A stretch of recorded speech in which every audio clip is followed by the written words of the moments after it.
राम राम दोस्तों और मेरी माताएं बहनें, आशा है कि आप सभी के ऊपर बाबा नीम करोली जी की अपार कृपा होगी। आपके घर परिवार में सभी कुशल मंगल हो, यही मैं अर्जी लगाता हूँ। मेरे सर्वप्रथम पूज्य गणेश भगवान जी, मेरे श्री राम प्रभु, मेरी सीता माँ, मेरे बाबा नीम करोली जी, मेरे हनुमान बजरंग बली जी, सभी देवों की शरण में मैं अर्जी लगाता हूँ।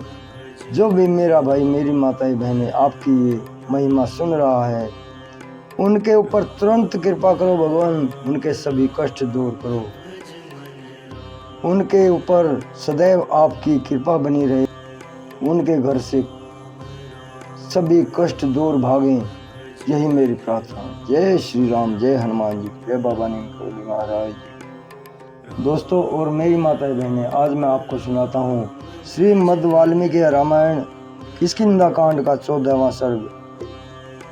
बाली वध के लिए श्री राम का आश्वासन पाकर सुग्रीव की विकट गर्जना। पूरा सुने मेरे भाई और चैनल को सब्सक्राइब कर ले ताकि बाबा जी की अपार कृपा आपके ऊपर सदैव बनी रहे। जय राम जी। 14वां सर्ग। वे सब लोग शीघ्रता पूर्वक बाली की किष्किंधापुरी में जा पहुंचे और एक गहन वन में वृक्षों की ओट में अपने आप को छिपाकर खड़े हो गए। वन के प्रेमी विशाल ग्रीव वाले सुग्रीव ने उस वन में चारों ओर दृष्टि दौड़ाई और अपने मन में अत्यंत क्रोध का संचय किया। तदनंतर अपने सहायकों से घिरे हुए उन्होंने अपने सिंहनाद से आकाश को फाड़ते हुए जोर से घोर गर्जना की और बाली को युद्ध के लिए ललकारा। गरजते हुए महामेघ के समान जान पड़ते थे। अपनी अंग कांति और प्रताप के द्वारा प्रातःकाल के सूर्य की भांति प्रकाशित होते थे। उनकी चाल दर्प भरे सिंह के समान प्रतीत होती थी। कार्यकुशल श्री रामचंद्र जी की ओर देखकर सुग्रीव ने कहा, भगवान, बाली की यह किष्किंधापुरी तपाए हुए स्वर्ण के समान निर्मित नगर द्वार से सुशोभित है।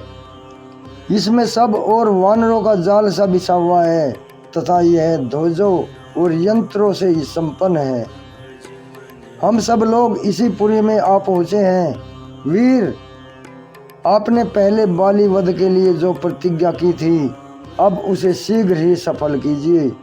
ठीक उसी तरह जैसे आया हुआ अनुकूल समय लता को फल फूल से संपन्न कर देता है। सुग्रीव का ऐसा कहने पर शत्रुसूदन धर्मात्मा श्री रघुनाथ जी ने फिर अपनी पूर्वोक्त बात को दोहराते हुए सुग्रीव से कहा, वीर, अब तो इस गज पुष्पी लता के द्वारा तुमने अपनी पहचान के लिए चिन्ह धारण कर ही लिया है। लक्ष्मण ने इसे उखाड़कर तुम्हारे कंठ में पहना दिया है। तुम कंठ में धारण की हुई इस लता के द्वारा बड़ी शोभा पा रहे हो। यदि आकाश में यह विपरीत घटना हो कि सूर्यमंडल नक्षत्र माला से गिर जाए, तब भी इस कंठ लंबिनी लता से सुशोभित होने वाली तुम्हारी उस सूर्य से तुलना हो सकती है। वानरराज, आज मैं बाली से उत्पन्न हुए तुम्हारे भय को और वैर दोनों को युद्ध स्थल में एक ही बाण द्वारा छोड़कर मिटा दूंगा। सुग्रीव, तुम मुझे अपने उस भ्राता रूपी शत्रु को दिखा तो दो, फिर बाली मारा जाकर वन के भीतर धूल में लौटता दिखाई देगा। यदि मेरी दृष्टि में पड़ जाने पर भी वह जीवित लौट जाए तो तुम मुझे दोषी समझना और तत्काल जी भरकर मेरी निंदा करना। तुम्हारी आंखों के सामने मैंने एक ही बाण से 7 साल वृक्षों को विदीर्ण किया था और मेरे उसी बल से आज सम्रांगण में एक ही बाण से तुम बाली को मारा हुआ देखोगे। बहुत समय से संकट झेलते रहने पर भी मैं कभी झूठ नहीं बोला हूँ। मेरे मन में धर्म का लोभ है, इसलिए किसी तरह मैं झूठ तो बोलूँगा ही नहीं। साथ ही अपनी प्रतिज्ञा को भी अवश्य सफल करूँगा। अतः तुम भय और घबराहट को अपने हृदय से निकाल दो। जैसे इंद्र वर्षा करके उगे हुए धान के खेत को फल से संपन्न करते हैं, उसी तरह मैं भी बाण का प्रयोग करके बाली के वध द्वारा तुम्हारा मनोरथ पूर्ण करूंगा। इसलिए सुग्रीव, तुम स्वर्णमालाधारी बाली को बुलाने के लिए इस समय ऐसी गर्जना करो जिससे वह तुम्हारा सामना करने के लिए वह वानर नगर से बाहर निकल आए।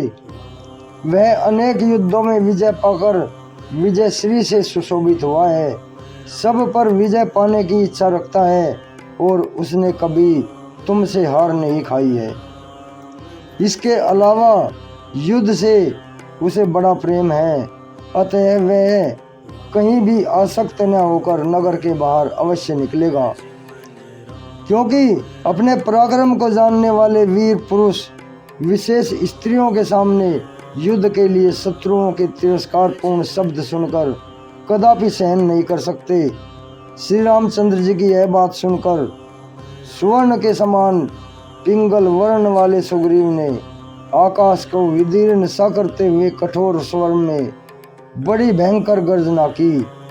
उस सिंहनाद से भयभीत होकर बड़े बड़े बैल शक्तिहीन हो राजा के दोष से पर पुरुषों द्वारा पकड़ी जाने वाली कुलांगनाओं के समान व्याकुलचित होकर सब और भाग चले।